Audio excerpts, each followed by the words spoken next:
Okay guys, it's Mark from North of 7 Outdoors here. A lot of you guys are probably wondering, hey, what is it like to own a cottage off the grid? And it's pretty freaking awesome. Except sometimes you're in your parking lane way here and you've got nothing but trees down in front of you. There's 7, there's 2 there. I cleared 5 already. Cottage is only like 100 meters past that road, by the way, or the tree. You can kind of see my truck there. You can kind of make it out there. If I go that way, yeah, you can kind of see the hood. Anyways, so between me and the truck, there's 1, 2, 3, 4, 5, 6, 7, 8, 9, 10, 11, 12, 13 back there, 15. You know, there's a good 10 trees back there. So I mean, within 200 meters, I got cut down 17 trees, so I can go lake trout fishing because the ice just went out 2 weekends ago. So we gotta clear this, get my truck through this crap, and try not to kill myself with a chainsaw. But I mean, this is a hassle that most people don't talk about when you own a cabin off the grid. So I'll see you guys on the water, hopefully. Well guys, still hard at it here. Old blue. Damn. Got some of that little second patch there cleaned up, and then get rid of these 2 trees. Should be able to squeak the truck by there, and maybe I'll be on the water by 9. Do a little lake trout trolling. Man, how am I fat? I mean, look at all this logging work I'm doing here. I don't get it. Alright, well, hopefully the chainsaw starts again. It seemed to not want to start anymore, so I'm not really going to cut this down with an axe. So hopefully we can get that chainsaw started again, and hopefully I'll see you guys on the water. So some people think that they have big trees on their property. Well, get a load of this tree.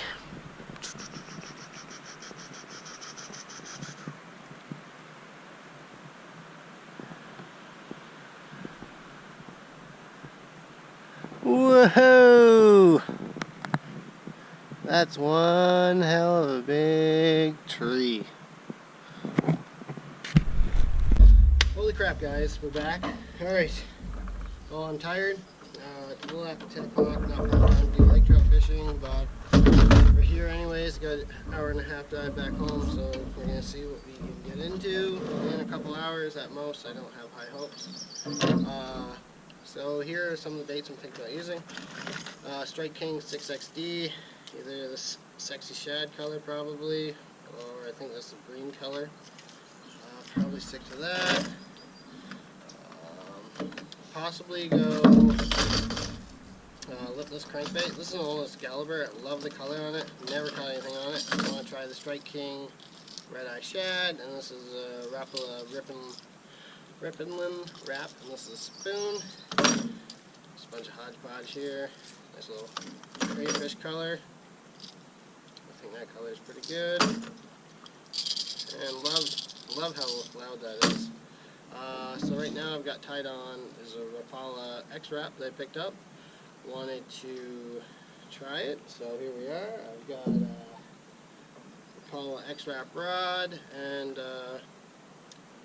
an Abu Revo Premier. Now you're probably asking yourself, hey, why is this jackass got a $400 reel on a $40 rod? It's because I only put in one-piece rods in my boat locker. Didn't bring my boat, obviously. We're at the 14-foot aluminum that we keep at the cabin.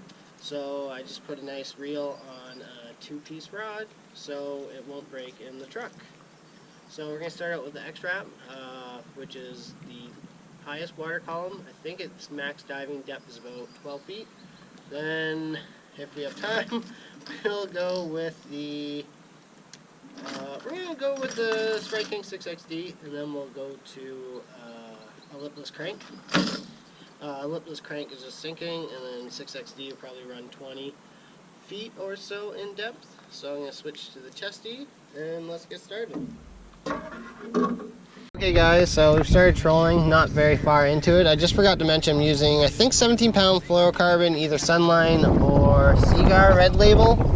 As you can see, we're not too far away from the shore. The lake drops off quickly, but in this lake, if we can get past the wind, the lake trout usually don't stay too far off the shoreline. So we'll try the first pass close to shore. We'll try the second pass with a 6XD farther away from the shoreline. Guys, it's a little too windy and it's not really safe. And my little 14-foot tinner with my 40-pound Professor Minn Kota. So we're gonna call her a day early. It's been a fishing fail, but I can still kind of teach you guys a couple things. You see, we're going directly somewhat towards the waves. You never ever want to let these waves hit the side of your boat, ever. That's really dangerous. Never let that happen. Always have a life jacket like this one in my hand. It's auto inflate. If it gets any windier, for sure I'm gonna put her on. So it's been quite the fishing fail today, but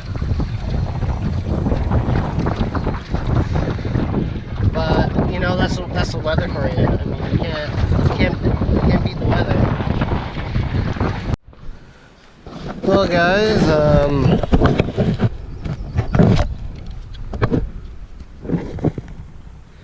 guys, it's a little too windy out there, to be honest with you. I should have gone in the morning, but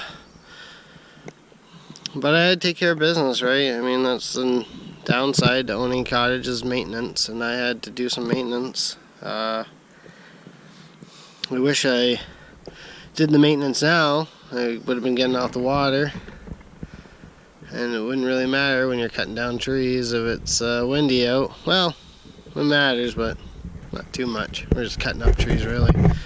So yeah, that was pretty much a fishing fail for the first time. I was out on a boat this year fishing.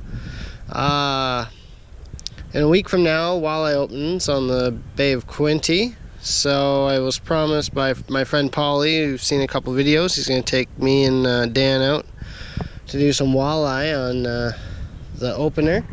So that might be a night video. I'll be excited for that.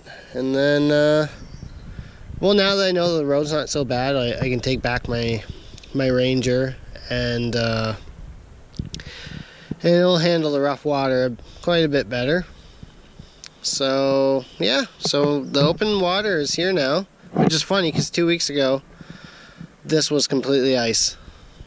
You couldn't ice fish on it. It wasn't safe enough, but I mean, there might have been, you know, 2% of the lake open, and now not even snow in the woods anymore. It's crazy. Alright guys, well, kind of dragging this on here, but thanks for watching. Sorry I couldn't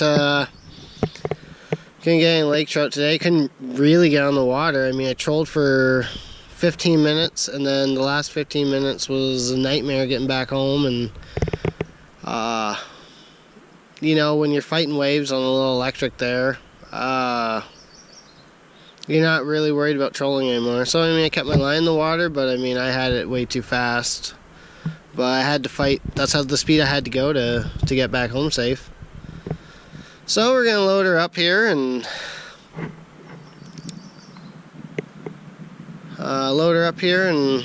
head back home. So see you guys again in the next bit for some new videos. Thank you guys for watching, and take care.